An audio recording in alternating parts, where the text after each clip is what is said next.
Let's begin with a new chapter, that is resources.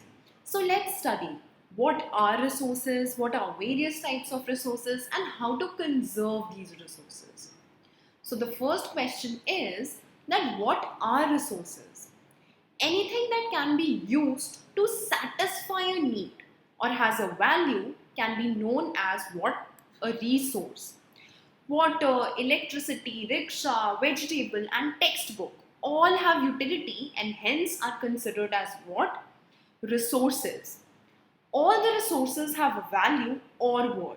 Some resources have economic value, some do not. Some may become valuable only over a period of time.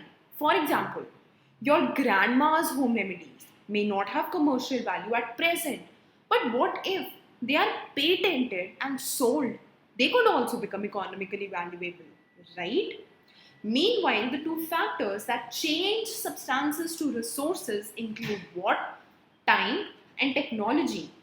So remember this. The two factors that are going to change the substances into resources are what? Your time and technology. So let's move further and understand what are the various types of resources. Now we have three kinds of resources. That is humans, as in the human beings.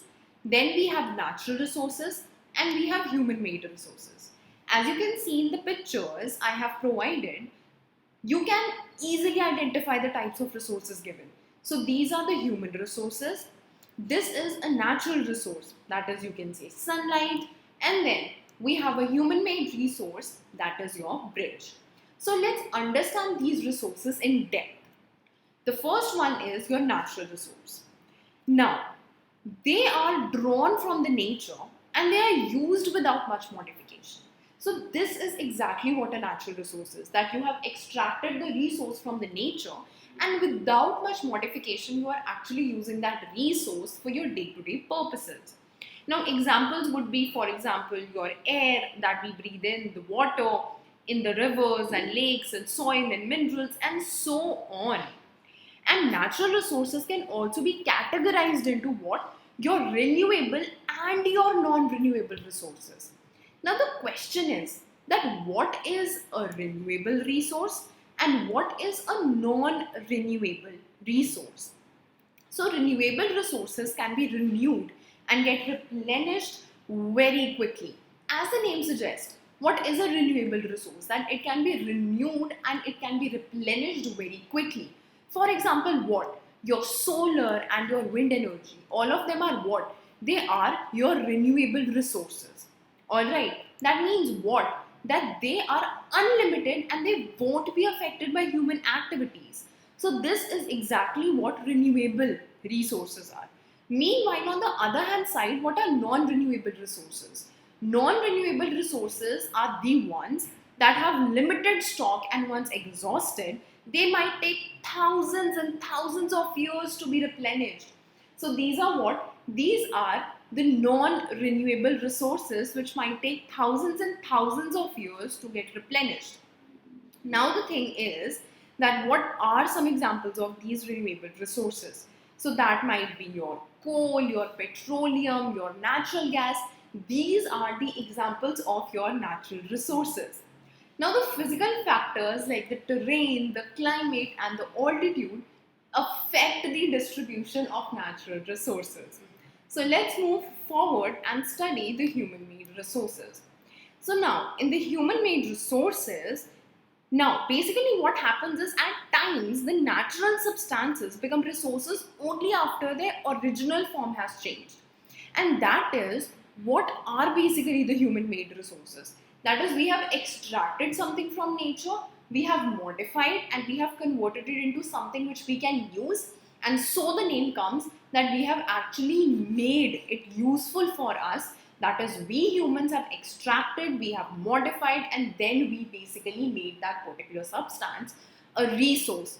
So people make use of natural resources to manufacture human-made resources like your buildings, your bridges, your roads, your machinery, vehicles, etc.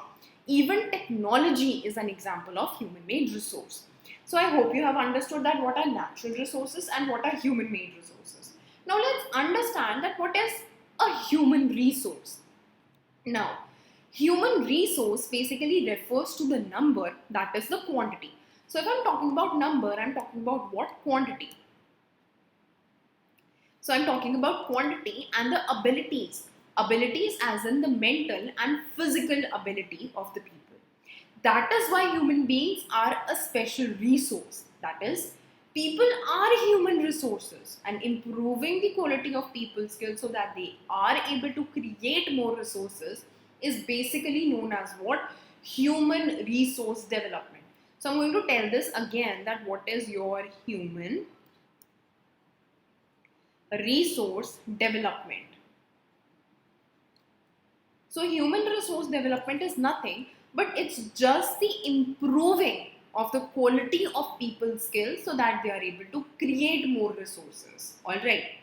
Now the question arises that how can we conserve these resources, whether it's human resource, natural resource, man-made resource, but particularly the natural resources. Because the man-made resources are going to be extracted from the natural resources itself, and we people are the human resources. Alright. So if we do not have the natural resource, then technically we might not be able to make the human-made resources, or you might say that we would actually face many difficulties in modifying the natural resources to convert them into the human-made resources. So let's figure out how to conserve these resources so that in near future still our kids and grandkids and everyone have the resources to function properly. Now imagine a situation where all the water on the earth has dried up and all the trees were cut down. Just imagine that there is no shade and nothing to eat or drink. If we are not careful, then even the renewable resources can become very scarce and the non-renewable ones can definitely get exhausted. And this is exactly what I explained right now, right? So using resources carefully and giving them time to get renewed is known as what? Your resource conservation. So carefully utilizing resources so that besides meeting the requirements of the present, it also takes care of the future generations, and that is known as what? Your sustainable development. Now there are ways to conserve resources, alright. Each person can contribute by reducing, you can say, the consumption, they can do recycling and reusing of things. Now the future of our planet and people is dependent on our ability to maintain and preserve the life support system the nature provides, right? So what we need to do? We basically, all uses of renewable resources are sustainable, then the diversity of life on earth is conserved, and we basically have to ensure all of this, right? That the damage to the natural environment system is minimized, the diversity is conserved, all uses of renewable resources are sustainable, and etc. So this is the least we can do to actually make sure that we are practicing conservation. So here we reach the end of our discussion. I hope you people understood the chapter. Stay tuned for more amazing content. Thank you.